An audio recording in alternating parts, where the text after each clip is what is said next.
Hey guys, Spray and Pray here, and welcome to another Victoria 2 tutorial video. In this video, we're going to be talking about the top 5 easiest nations to play for beginners, and I want to do this, just a pretty good tutorial, and these 5 nations are going to be great to start out with, as, just if you're a beginner of the game, just because of the reasons why, and we'll tell you those reasons why as we go over each nation. Now, the last nation on our list, number 5, we're going to go in order from, we're going to go 5 to 1, so this is going to be, out of the 5, the hardest one to start as, and then we'll go from there. So number 5 is going to be Russia. The Russian Empire is a pretty easy nation, it seems, on the surface, because you have such a strong initial military, and that's pretty much the only, if you have a good military in Victoria 2, you can do anything. It doesn't really matter so much about your industry or your prestige, as well your military, is because, if you have a low military, you're going to get bullied. Sort of like Sweden. When we played as Sweden, and why I didn't make the list, is just because you have such a low population, you don't really have a strong military. So it makes it difficult to do well in the game, and you kind of get bullied by the other nations. As Russia, you'll probably never have that issue, as long as you, stay on top of your game here, and don't get too many rebels. You'll be alright. And also you got to manage your very, very large country. However, that's why it's number 5 on the list, because 1, it's a very large country, 2, the industry is kind of laughable, and 3, your prestige is kind of low. You do have to finish, I believe you're a little bit behind in tech as well. So the Russians have a lot to, there's a lot you can do with them. You have the military to help you out, but you do have also a lot to make up for as far as industry. So that's why Russia's number 5. Now let's move on to number 4. Number 4 is going to be Sardinia Piedmont, and that's the one that we just finished playing in my last Let's Play. The reason why Sardinia Piedmont is so great is because of its ability to form Italy. Now, any of the Italian minors down here can form Italy, so the Papal State, 2 Sicilies, even Tuscany can form it, but it's more difficult as these ones. Sardinia Piedmont is definitely the easiest one to do, just because they have all these events that are geared towards forming Italy and getting all your Italian stuff. 2 Sicilies is also a good choice if you're going to try to farm Italy, just because it's so large. However, Sardinia Piedmont wins over it just because there's so many Sardinia Piedmont themed events, because Sardinia Piedmont historically is the one who formed and united Italy with the help of France, because there's an event where France helps you beat up Austria for your cores over here. So that's why Sardinia Piedmont is number 4 on the list. Moving up to number 3 is going to be Prussia. Prussia is the one that we played even before Italy, and the reason why Prussia just is so good and is 3 on the list is, 1, their military is just so good. There's no way, this country was literally hatched out of a cannonball, and they are amazing at their military. And the reason why it's not higher on the list, 1 or 2, is just because you kind of have to know your way around the sphere game. It's not very difficult, but you do have to kind of know what you're doing as far as influencing these smaller nations in order to form the North German Confederation, and then later on, when you get these southern ones, the entirety of Germany. Now, that's a little bit more difficult than it seems, especially to newer players. So if you're new to the series, you don't want to deal with politics or anything like that, I would probably want to go. You probably want to go with Russia, or maybe the first and second choice on the list, which brings me to choice number 2 for the easiest starting nations, and that's going to be France.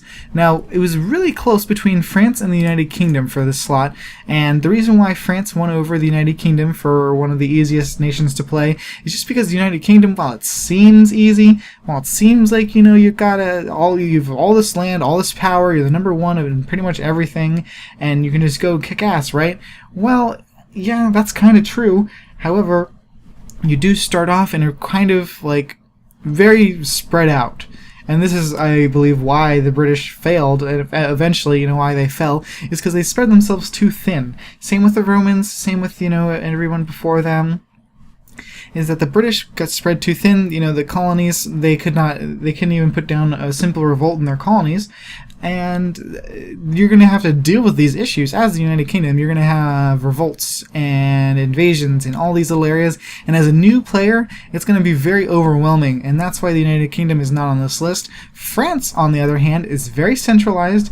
They do have several colonies, but nowhere near as many as the United Kingdom. You still are very powerful. You have a very big landmass where you can wage war. You don't have to worry about navy if you don't really want to. You could pretty much completely ignore colonization and just go on like a mad rampage through Europe, conquering everybody. And the reason why they're above Prussia is because Prussia, they have the potential to be better than France, but France naturally is going to be more powerful than Prussia alone. So I think, while it takes a little skill and finesse for you to become powerful as Prussia, France already is that. It's got a blooming industry that you can, all you need is to give it a little push and it'll go great. Your industry will be banging. And France is just a very easy nation to do. It's got very, very, kind of succinct borders that you have to worry about, and you have lots of little guys that you can pick on around you to expand, as well as easily colonizing, because you already have colonies here in Algeria. So that's why France is the second place. Now, moving on to the final, first place, the easiest nation ever to play in Victoria 2, and you guys have probably heard me say this before. It is the United States of America. Now, why is the United States of America the easiest nation and the best nation for a beginner player to play? Well, I'll give you the reason. The biggest reason is because, it's in America. It's not in Europe. The other nations here, Russia, Prussia, Sardinia, Piedmont, France, they're all surrounded by these huge powerhouses. Like United Kingdom can come over here, beat the shit out of France. Prussia has to fight with France and Russia and Austria constantly, which is very difficult. And Sardinia, Piedmont needs France's help to fight Austria, and it's just a lot of complicated crap going over here in Europe. Now, in the United States of America, on the Americas colony, you have no one to fear. Everyone here is basically belongs to you, just not yet. The only thing that can happen is British Canada. Now, if the British have gone through the game pretty much unchecked, you will have issues fighting Britain. Because while they are kind of dumb, they won't really move many troops, they do have a lot of troops already stationed in British Canada. So fighting those and overwhelming the British Canadian troops is very difficult. However, by simply improving relations with the United Kingdom throughout the game pretty periodically, you will be able to go ahead and just hang on to pretty much everything that you want to hang on to. They won't deal with you. Because, like we talked about earlier, United Kingdom is busy doing other shit. They don't want to have to fight some stupid war over here with the United States of America. Another reason why they're good is because you have Texas here, which is going to introduce you to event sort of things where you can kind of accept Texas as a state. You can help them get back their cores down here.